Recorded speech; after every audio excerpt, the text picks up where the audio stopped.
your soul and the reality of life in a world so often infected with evil, as personified by Hill's devil.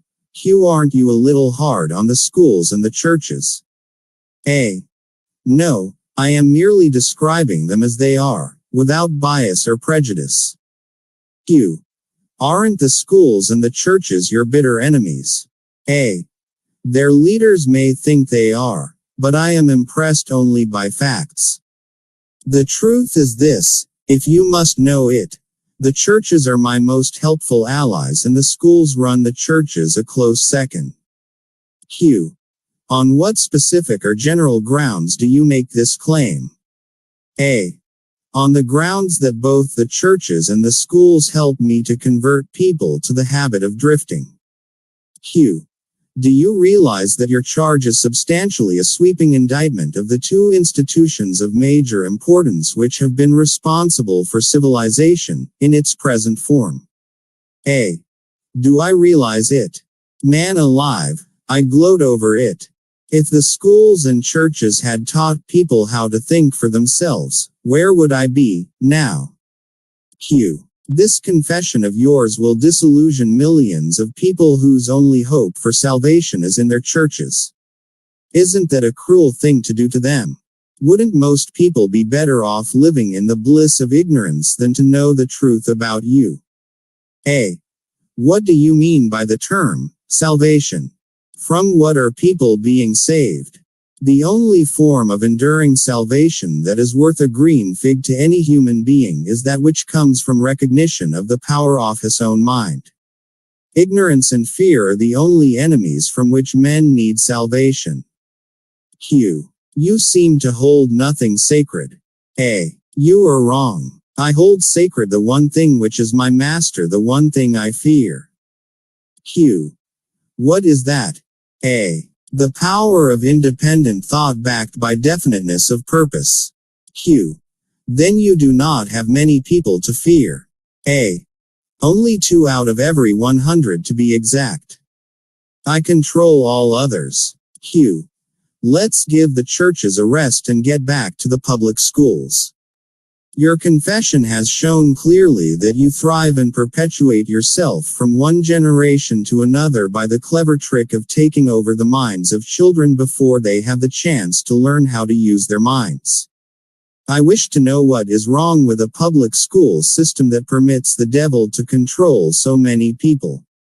I wish to know, also, what can be done to the established system of teaching that will ensure all children the opportunity to learn.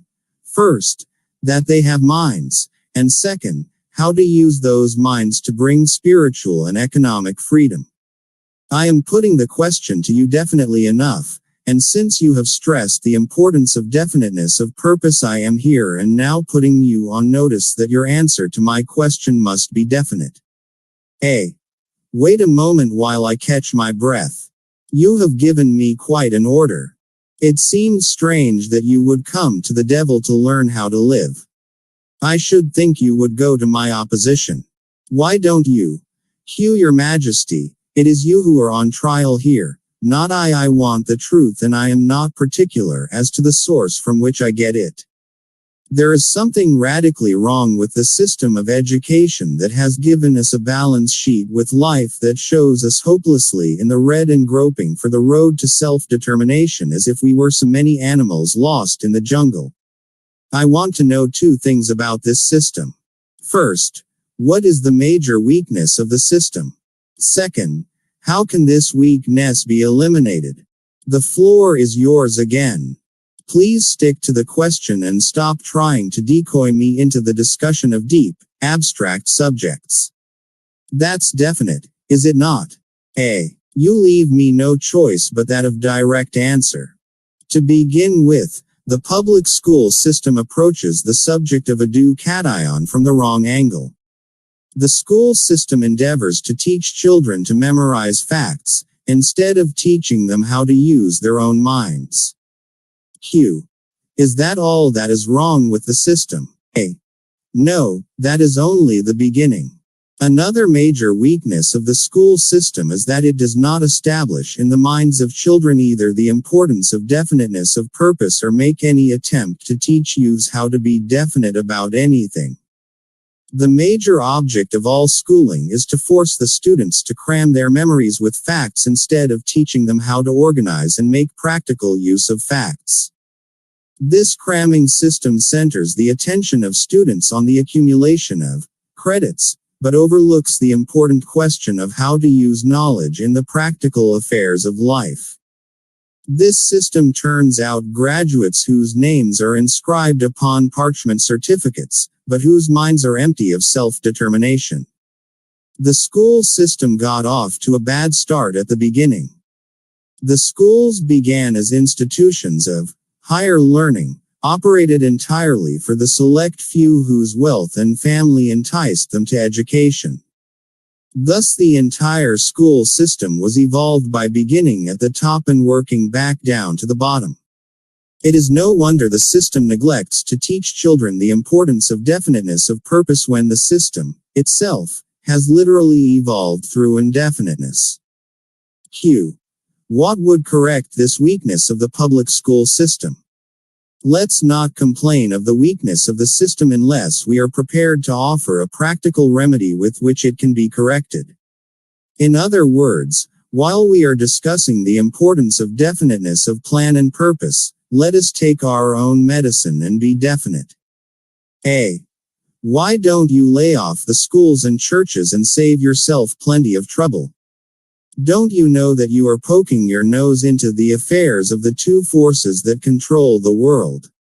Suppose you do show up the schools and the churches as being weak and inadequate for the needs of human beings.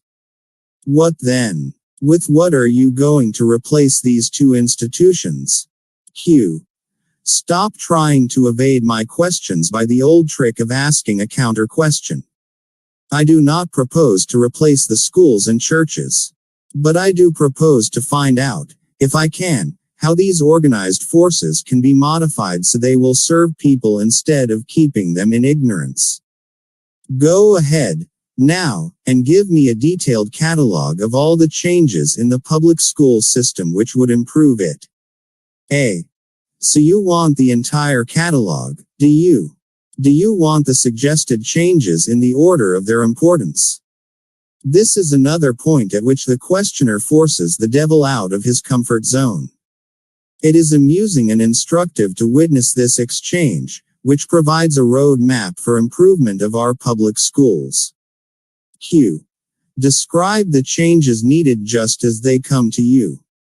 A. You are forcing me to commit an act of treason against myself, but here it is. Reverse the present system by giving children the privilege of leading in their school work instead of following orthodox rules designed only to impart abstract knowledge. Let instructors serve as students and let the students serve as instructors.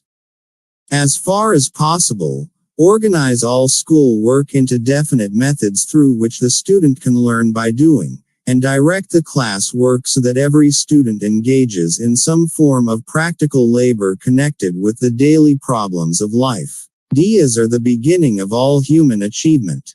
Teach all students how to recognize practical ideas that may be of benefit in helping them acquire whatever they demand of life. Teach the students how to budget and use time, and above all teach the truth that time is the greatest asset available to human beings and the cheapest. Teach the student the basic motives by which all people are influenced and show how to use these motives in acquiring the necessities and the luxuries of life. Teach children what to eat, how much to eat, and what is the relationship between proper eating and sound health. Teach children the true nature and function of the emotion of sex, and above all, teach them that it can be transmuted into a driving force capable of lifting one to great heights of achievement.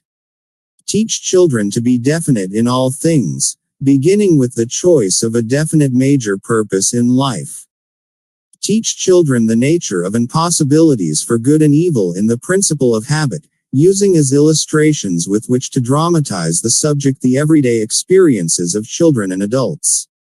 Teach children how habits become fixed through the law of hypnotic rhythm, and influence them to adopt, while in the lower grades, habits that will lead to independent thought.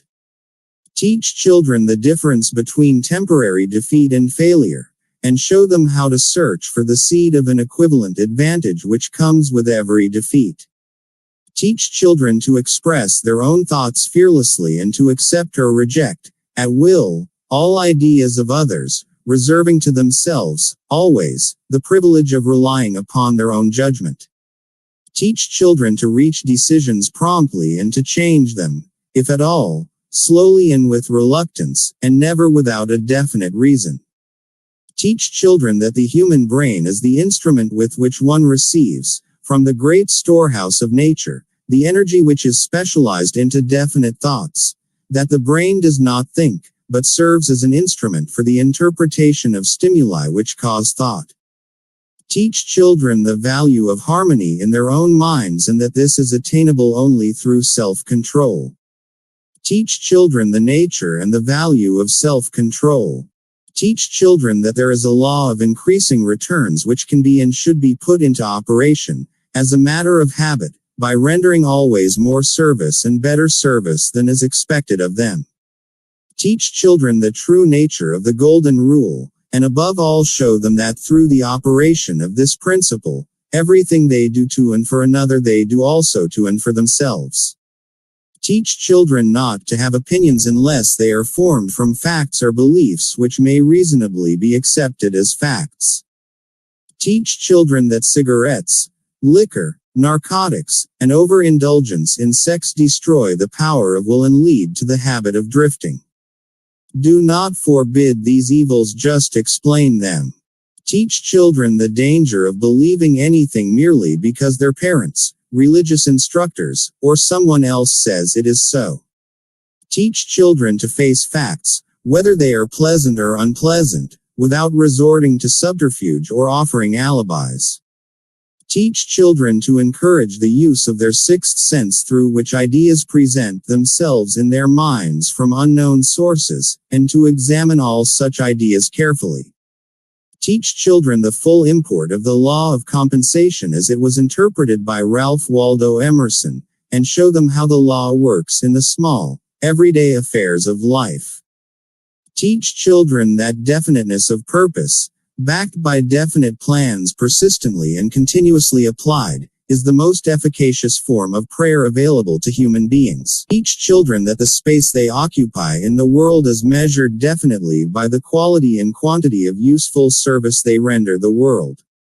Teach children there is no problem which does not have an appropriate solution and that the solution often may be found in the circumstance creating the problem. Teach children that their only real limitations are those which they set up or permit others to establish in their own minds. Teach them that man can achieve whatever man can conceive and believe. Teach children that all schoolhouses and all textbooks are elementary implements which may be helpful in the development of their minds, but that the only school of real value is the great university of life wherein one has the privilege of learning from experience. Teach children to be true to themselves at all times and, since they cannot please everybody, therefore to do a good job of pleasing themselves. Q. That is an imposing list, but it seems conspicuous by the fact it ignores practically every subject now taught in the public schools. Was that intended? A. Yes. You asked for a list of suggested changes in public school curricula which would benefit children. Well, that is what you got. Q. Some of the changes you suggest are so unorthodox they would shock most of the educators of today, wouldn't they? A. Most of the educators of today need to be shocked. A good sound shock often helps the brain that has been atrophied by habit. Q. Would the changes you suggest for the public schools give children immunity against the habit of drifting? A. Yes, that is one of the results that changes would bring, but there are others too. I can't say that I agree with each thing on the devil's list. However, when I stopped to analyze his list of recommendations, this question came to my mind. Isn't that what our schools should be teaching our children? The devil knew this and we didn't. I wish Hill had thought to ask why our schools are what they are and where they are or what and where they aren't. The great scholars who designed our system of schooling must have realized the importance of at least some of what the devil professed our schools should be teaching. Why aren't these things part of the system?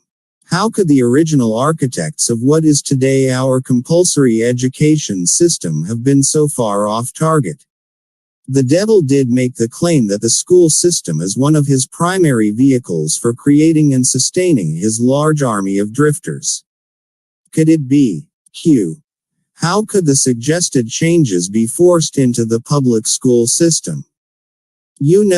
Of course, it is as difficult to get a new idea into an educator's brain as it is to interest a religious leader in modifying religion so it will help people to get more from life.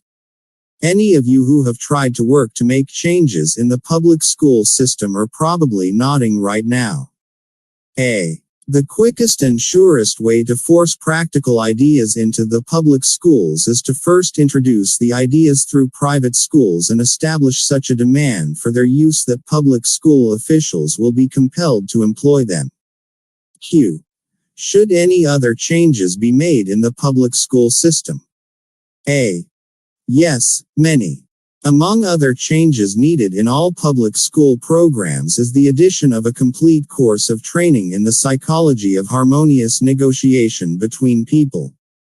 All children should be taught how to sell their way through life with the minimum amount of friction. Every public school should teach the principles of individual achievement through which one may attain a position of financial independence. Classes should be abolished altogether. They should be replaced by the round table or conference system such as businessmen employ. All students should receive individual instruction and guidance in connection with subjects which cannot be properly taught in groups. Every school should have an auxiliary group of instructors consisting of business and professional people, scientists, artists, engineers, and newspapermen, each of whom would impart to all the students a practical working knowledge of his own profession, business, or occupation. This instruction should be conducted through the conference system, to save the time of the instructors. Q. What you have suggested is, in effect, an auxiliary system of instruction that would give all school children a working knowledge of the practical affairs of life, direct from the original source. Is that the idea? A. You've stated it correctly. This is another subject that strikes close to home. My husband recalls that during the early 1970s in New Jersey, one of the organizations that he was involved with assembled group of scientists and businessmen to teach basic courses, for example, mathematics and physics in their fields as volunteers in the public schools, only to be told that since the scientists and businessmen were not professional teachers, they were not welcome. More recently, the mission of bringing practical teaching into the schools has been popularized by several groups, Teach for America, America Saves, Junior Achievement, but it is still often viewed as enhancement material and not part of the core curriculum. This and many other shifts in how content, context, principles, and skills are delivered to our children in our compulsory system of education need to be included as part of an interactive, experiential process that will determine how our children live their lives and what impact they will have on this complex world in which we live. The challenge is this: how do we package it all into a deliverable program that can be systematically and systemically implemented so it is success-oriented, rewarding, and fulfilling for all participants, children and adults alike? I am pleased and proud to say that I work with groups that have designed such programs, and they're taking these programs forward with definiteness of purpose. Their vision of the future, like ours, is to have an educational system that evolves into a powerful force, capable of producing self-motivated, independent thinking, self-reliant, contributing members of society. and capable also of producing something more important: future generations ready and able to work in a complex world, to live successfully, to take pleasure in empowering themselves and others, and to make a real and lasting difference in the world as informed, responsible, involved global citizens, each with definiteness of purpose. Q. Let us dismiss the public school system and go back to the churches for a moment. All my life I have heard clergymen preaching against sin and warning sinners to beware and repent so they could be saved. But I have never heard any of them tell me what sin is. Will you give me some light on this subject? A. Sin is anything one does or thinks which causes one to be unhappy. Human beings who are in sound physical and spiritual health should be at peace with themselves and always happy. Any form of mental or physical misery indicates the presence of sin. Q. Name some of the common forms of sin. A. It is a sin to overeat because that leads to ill health and misery. It is a sin to overindulge in sex because that breaks down one's willpower and leads to the habit of drifting. It is a sin to permit one's mind to be dominated by negative thoughts of envy, greed, fear, hatred, intolerance, vanity, self-pity, or discouragement, because these states of mind lead to the habit of drifting. Q. Is it a sin for one to drift through life, without definite aim, plan, or purpose? A. Yes, because this habit leads to poverty and destroys the privilege of self-determination. It also deprives one of the privilege of using his own mind as a medium of contact with infinite intelligence. Q. Are you the chief inspirer of sin? A. Yes. It is my business to gain control of the minds of people in every way possible. Q. Can you control the mind of a person who commits no sin? A. I cannot, because that person never permits his mind to be dominated by any form of negative thought. I cannot enter the mind of one who never sins, let alone control it. Q. What is the commonest and most destructive of all sins? A. Fear and ignorance. Q. Have you nothing else to add to the list? A. There is nothing else to be added. Q. What is faith? A. It is a state of mind wherein one recognizes and uses the power of positive thought as a medium by which one contacts and draws upon the universal store of infinite intelligence at will. Q. In other words, faith is the absence of all forms of negative thought. Is that the idea? A. Yes, that is another way of describing it. Q. Has a drifter the capacity to use faith? A. He may have the capacity but he does not use it. Everyone has the potential power to clear his mind of all negative thoughts and thereby avail himself of the power of faith. Q. Stating the matter in another way, faith is definiteness of purpose backed by belief in the attainment of the object of that purpose. Is that correct? A. That's the idea, exactly. Faith is a state of mind wherein one recognizes and uses the power of positive thought as a medium by which one contacts and draws upon the universal store of infinite intelligence at will. Hill succinctly sums up the definition. Faith is definiteness of purpose backed by belief in the attainment of the object of that purpose. Chapter 10. Self-discipline. Q. What preparation must one undergo before being able to move with definiteness of purpose at all times? A. One must gain mastery over self. This is the second of the 7 principles. The person who is not master of himself can never be master of others. Lack of self-mastery is, of itself, the most destructive form of indefiniteness. The person who is not master of himself can never be master of others. How true this is. Think of our political leaders.